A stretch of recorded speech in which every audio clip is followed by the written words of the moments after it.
Aboriginal peoples have long known that a mix of crops is a really good thing, and there's what's called the three sisters, which is corn, beans, and squash. What I'm holding in my hand here has an incredible amount of life in it. And there are more than 6 billion living organisms in one handful of soil. Now that's what I call a beet.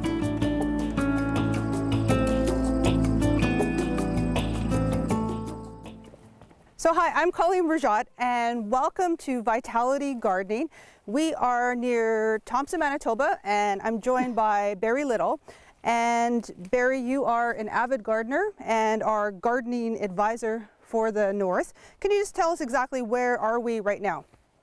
We're just outside of Paint Lake, Manitoba, and we're in a prime popper stand where you have prime growing lands, and decided to develop some open land for gardening and agriculture purposes. Okay, and we're going to show you how, if you have just a bare patch of land in your backyard that's never been a garden before, Barry's going to show us how to dig it up and prepare the soil.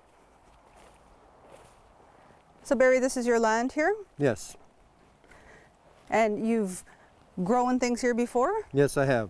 And how many years have you been gardening? I've been gardening all my life. All your life? Yes. Okay. As a northern gardener, you need to know your first and last frost date to determine how much growing time you have. Crucial information, since you don't want to be planting a vegetable that takes 90 days when you only have 60. If you are wondering what you can grow in your area, a plant hardiness zone map like this one can provide useful information. Canada is divided into 9 main growing zones based on average climatic conditions and the altitude of each area. The harshest zone is 0 and the mildest is 8. The map can help you determine which perennials could grow in your garden. Examples of perennials are horseradish and chives. These plants come back each year without you doing a thing. Hey, that's my kind of plant. To find out if a specific perennial will grow in your zone, check the plant label or ask an experienced gardener in your area. For detailed information, check out our website, www.watchvitality.com. So Barry, we're going to dig the garden plot right over here? That's right. Okay, and obviously Barry was telling us that there are challenges with soil in the north, so he's going to show us how you can assess your soil and properly prepare it so that you can plant something and the seeds will germinate and you'll actually be able to get some produce when you harvest, right? And that's the main thing. That's right. We want things to grow. That's right. Okay, so we're going to dig here, and this is just a piece of land that's never been gardened before. So what would you do if you had a piece of land like this in the North, Barry? Well, first of all, if you take your first piece of land, you got to work it up for at least a foot deep.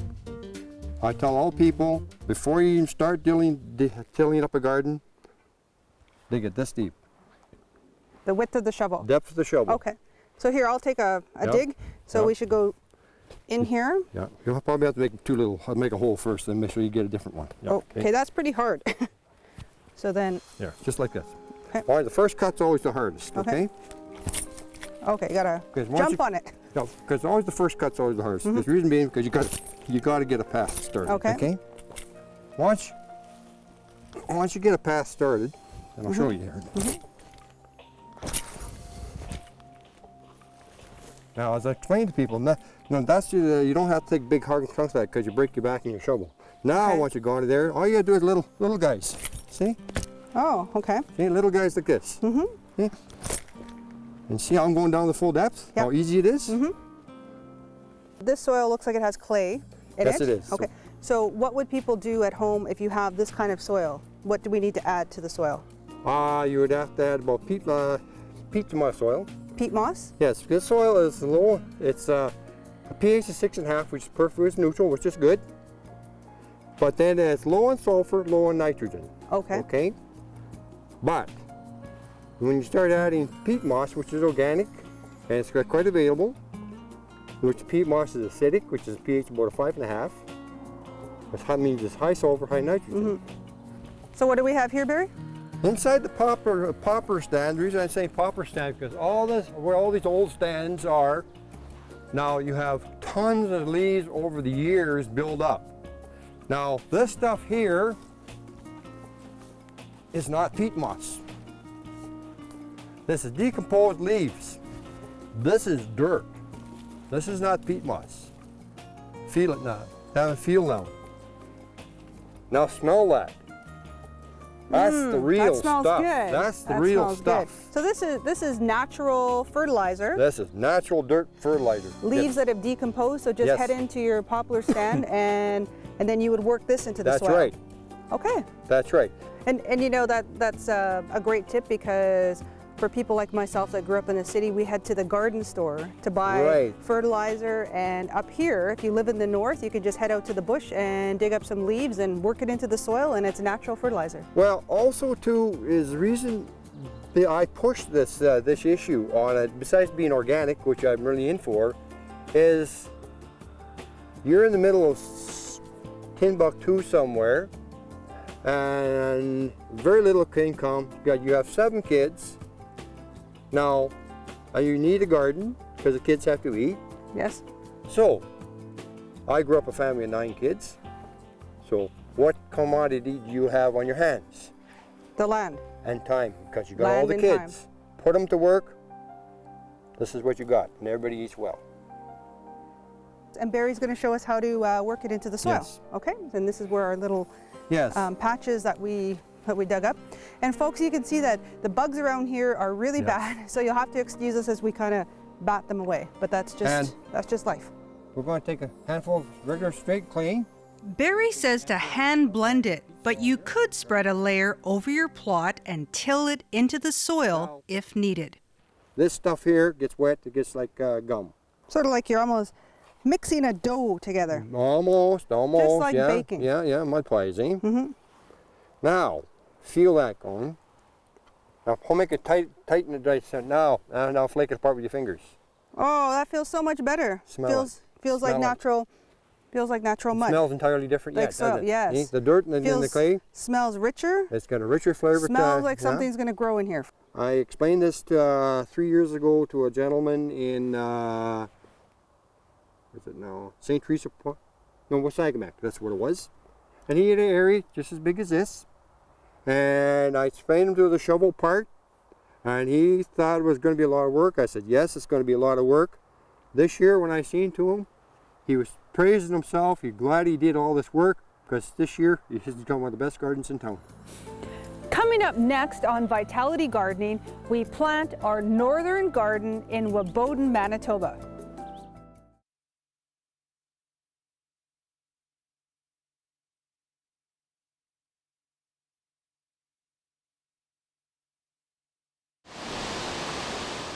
Welcome back to Canada's North, one picture postcard after another.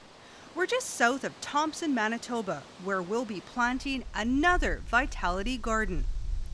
We're going to prove to you that you can garden pretty much anywhere with the help of this woman. Meet roots. Frances Hall. Up.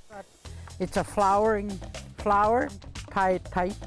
The bigger the seed is, the deeper you go. I just love being out.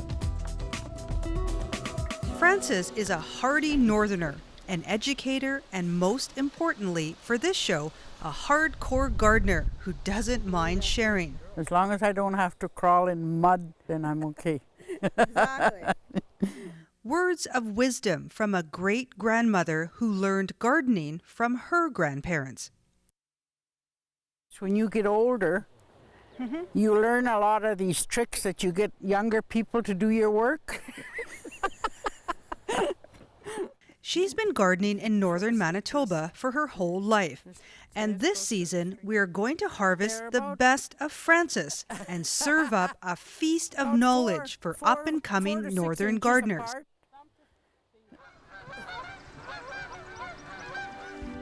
Frances calls Woboden, Manitoba home.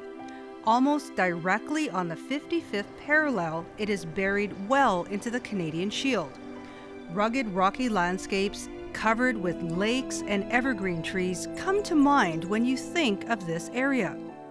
Planting a lush garden is a little lower down on the list, except when you hang out with Frances.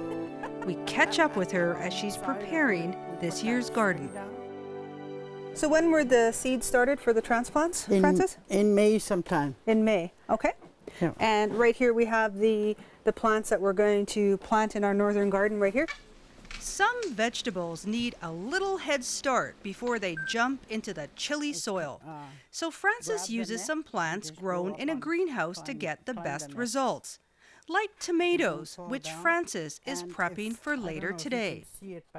In between these, the leaf and the main stem, there's usually a little growth that grows that grows right in here, and you clip that off. You take that out, because what it's doing, it's taking the nutrients out of the ground. She says a single large tomato can cost $2 at the local store, about the same amount as all of these tomato plants. So at least 5 to 6 tomatoes per plant. Per stem. Per stem? They'd be about maybe 12, 18 tomatoes on one. So just in that small container you're holding, there's about 6 dozen tomatoes that are going to come out of that. They'd be pretty close to that. And what do we have here, Frances? Well, we have the cucumbers, the pickling, as well as the straight eights. We have the corn, and we also have the stonehead cabbage that's here, and we have the bush beefsteak. And we also have flowers here, petunias and marigolds, which we usually plant in between the cucumbers and the tomatoes, just to attract the bees for pollinating. Great. Okay, well, let's go and plant. Okay, I'm let's go. looking forward to this. Frances is using a piece of land that has been a garden for a number of years. The earth has been slowly transformed from its clay base to be better suited for veggies. I find a few people say that, oh, we can't garden. Our soil is not good enough to garden in. But I explain to them, yeah, it's not good right now to garden in, but if you worked at the soil and hauled in peat moss or whatever right out of the bush, mix it in with that, you'll get it. So we're going to the garden right now. We're going to go and plant some seeds. After we're done the seeds, we'll plant some transplants. The soil here has already been worked to a depth of roughly 10 inches. So the next step for Frances is marking out her rows. This is the string that I use to make my rows, so they'll be nice and straight. She makes sure her rows are an exact distance apart. I'll take one of these with me because I've marked them, and that's how far apart each row will be. Now it's time to put the seeds into the ground. She's going to start planting peas here. We plant them about 6 inches apart. What I usually do with these is I soak them in water overnight, and they get a little bigger, and they come up a lot faster. The smaller your seeds are, the less you cover them. Like the peas are bigger than the carrots, so that you cover the peas and beans a little more. Frances believes in planting in rows, and she's keeping me in line too. Just keep your foot on that string so that it doesn't move. Not too deep. Go as close to the string as you can. Okay. Frances has a philosophy that rolls with the weather and adjusts to what nature gives her. It was kind of looking like it was going to be sunny when we were in the greenhouse, but out here it feels like it's about +5 or so. It's quite cold. Yes, it is. Yeah. And it's starting to rain. Yeah. We don't want to get too wet out No. here. Nice for the garden, but not for us. Yeah, eh? exactly. Exactly. I just love being out just enjoying the weather and enjoying what I'm doing. When all your kids were at home, how did this help feed the whole family, your gardening? Well, I didn't really need to spend all that money on the different vegetables because I had them all at home. Not everybody has access to a greenhouse, so there are vegetables you can grow directly from seed. We're planting vegetables that are hardy and can grow in a short season, perfect for a northern environment. For example, beets, carrots, lettuce, onions, and radishes you can grow directly from seed. And we're also going to experiment a bit too. So here's the orchard baby corn seeds that I ordered off the internet, and this type of corn, Francis, Yeah. was originated with the Mandan Indians in North Dakota. Oh yeah. And apparently this corn grows in a short growing season, but I think it's dwarf corn. I think it only grows to 3 or 4 feet, but it's supposed to produce corn in 60 days. Yeah. Okay, well, we'll try them. Yeah, we'll try it. It's an And what I'm experiment. going to do is I'm going to try them there, and then about half of that row, Okay, and then the other half we're going to use the transplants. transplants. Okay, sure. Sounds good. And when I plant my corn, I plant it's like a double row. I zigzag the seeds Oh, why is that? so that they'll pollinate. These are the transplants of the corn, and I also zigzag them.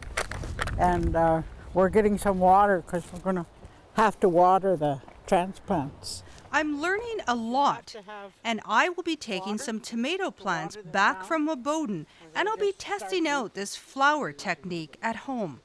And these are the pickling cucumbers, and we're going to zigzag them like we did the corn, but we're also going to put flowers in between them because the bees will come to the flowers and pollinate the cukes.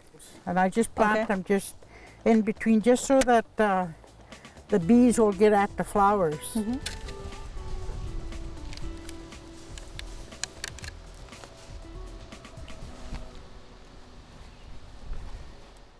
We've got almost half of the garden in Yeah, for sure. without even realizing, eh? But we're not done yet. Francis is now going to show me how to plant potatoes. So now what we're going to do is we're going to put the soil onto the potatoes. We go one way.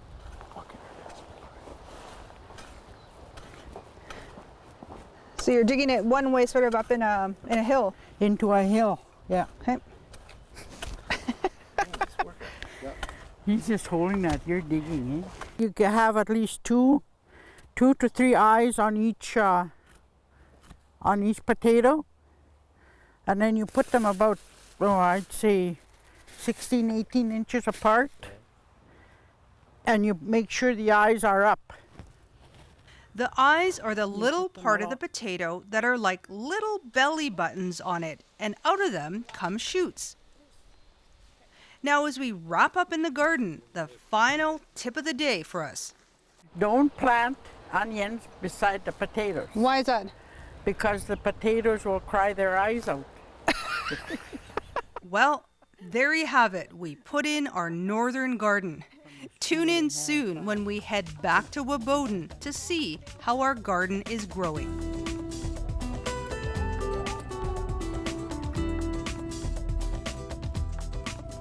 Coming up next on Vitality Gardening, learn about the benefits of planting a garden in a raised bed. In Norway, how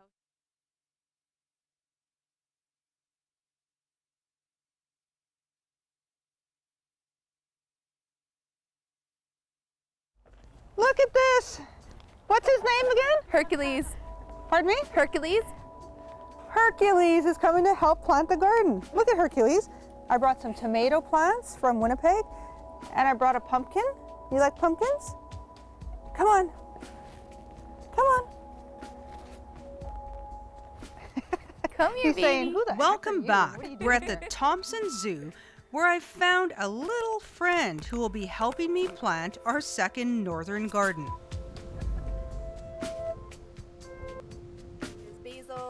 It's mid-June in Thompson, Manitoba, and our plants are getting ready to go in the ground. Helping me out is Erin Wilcox from the Thompson Zoo. We're going to be planting a vegetable garden in a raised bed. This type of garden improves drainage, the soil warms up faster, allowing for more growing time, and according to Erin, it usually keeps wildlife at bay. What are the challenges when it comes to gardening? Well, our growing season is a little bit different than the southern. They say we have a shorter growing season, but we have longer days, so we have to work within what we're given. We do a lot of planting indoors to help extend our growing season. We use different types of lighting. We plant a variety of different plants. We do a lot of experimenting to see what varieties do better up here. And then we do our transplanting a little bit later. We transplant in June. And then usually our season ends in September. Okay, so as I was telling Hercules, the pot-bellied pig, I brought a tomato plant from Winnipeg. Freeze. Did you just hear what I said? I thought I was holding just one tomato plant. Boy, was I wrong. Now, I've never ever grown a tomato, so it's hard to believe that tomatoes will actually come from this, but I know they do. Yeah. Oh, you know what we should do? Yes? We should actually break that up a little bit. There's actually a few tomato plants in here. Oh, okay. See, if I was at home, I would just take it out and go clump. So there's one Okay. tomato there. Oh. And that's a tomato plant. Okay. So there's actually, it looks like 6 of them in here. Oh. Gee, I'm learning something every day. There we go. If someone was a first-time gardener and they lived in a northern gardening zone, what would you recommend to them that they plant as a first-time gardener? Potatoes and beans and peas are very easy. They're pretty hardy plants. Things like carrots, they're always really popular too, and they have a pretty good successful rate. So pretty like the staples. Why do you think it's so important that people take back the gardening tradition? Because our ancestors gardened all the time and then it kind of waned. Why is that important to you? Well, from the environmental perspective, we're trucking our food over thousands of kilometers, so we're really traveling that food over far distances and producing a lot of greenhouse gases. So from the zoo's perspective, we're trying to teach some environmental practices, so trying to reduce our ecological footprint. Yeah, so our beets are right here. 2 rows of beets, and then the purple corn. Yep. Purple corn, and then this corn. And then we have our beans. Our beans, and then our dill, and then our corn. There we go. So that was pretty easy peasy. Yeah, it was. What did that take us? 10 minutes? Yep, it was pretty quick. Coming soon on Vitality Gardening, we head to Mexico to explore the origins of corn, and we learned that our ancestors were the original organic growers.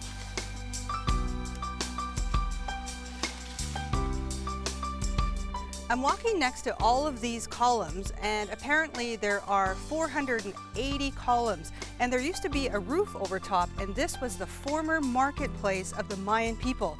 More than 1,200 years ago, the Mayans used to gather here to trade their corn and beans for things like gold.